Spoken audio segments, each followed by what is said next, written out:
Hello, my name is Jimmy Lazinski, and I'm with bleedingcool.com. Hi Jimmy, how you doing? I am fabulous, Phoenix. How are you doing today? Good, good. Thank you. Thanks for taking the time. I know we only got a little bit of time, so we're going to jump right into it. You're playing Detective Roshan Amiri in Clickbait, now available on Netflix. I just want to say I love this show. It's so well written and so well acted. Right from the jump, where we get the video where it hits 5 million views, somebody's going to die.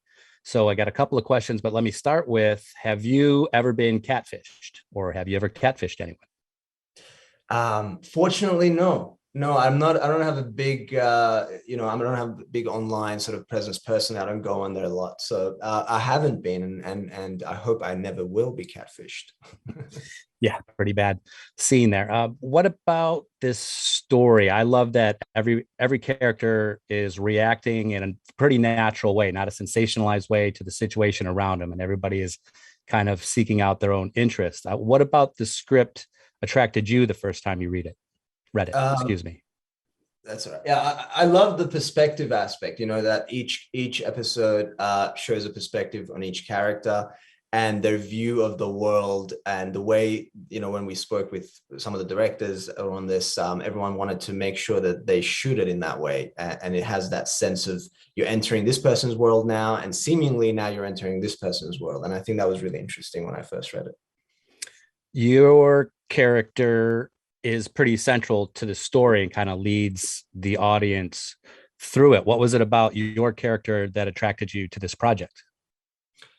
Roshan's sort of quietly obsessed about moving forward in his career.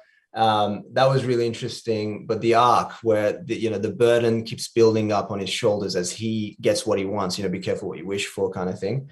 There's a sadness that enters his heart when he realizes that he couldn't get to the point to saving Nick. I think that was interesting for me, the arc of that.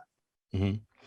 We deal with uh, a lot of different topics as far as on the social media, the pros and the cons Mhm. of social media and technology in general. Do you think, is this movie meant to place a mirror in front of society, or is it meant to be a warning of what could possibly happen?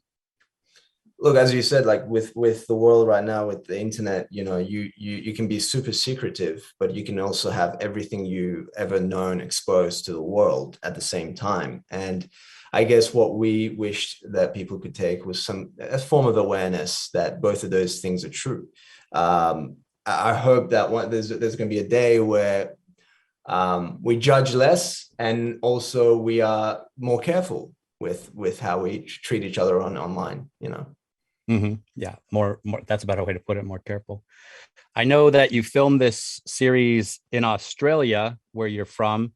Did you have any trouble acclimating some of your Yank co-stars to the set to Australia? Like, we don't do that here. That's not allowed here, anything like that. There were moments where they were like, sort of food was like one where they were like, wait, what, how's the food system work here, because everyone loves food. No, I think that I know Adrian's been to Australia a couple of times, and I think Zoe was the first time. I think they were just so busy working that the outside world was it kind of felt like I'm coming from the US, getting into a room, getting out of the room, going on location or into a studio. It kind of still felt like the US. Everyone's speaking in the American accent. The cars are on the other side of the road. The plate numbers are American. The door handles are American. Like, oh, we're in America. So I think, if I may speak for them, I think it felt sort of home away from home. Right on. My last question is, I'm showing myself out the door here.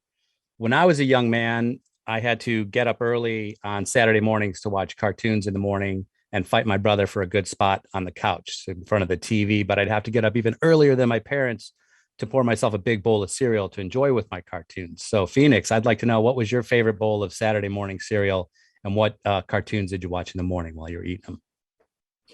Um, Cornflakes. I don't know if you have that Yeah. in the US. Yeah, and I used to watch a cartoon. I don't think you would know, called Around the Twist.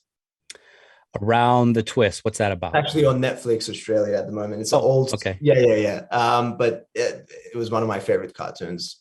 Groovy. Well, yeah, I enjoyed it a lot. I was a kid. I'll be on the lookout for that. Around the Twist.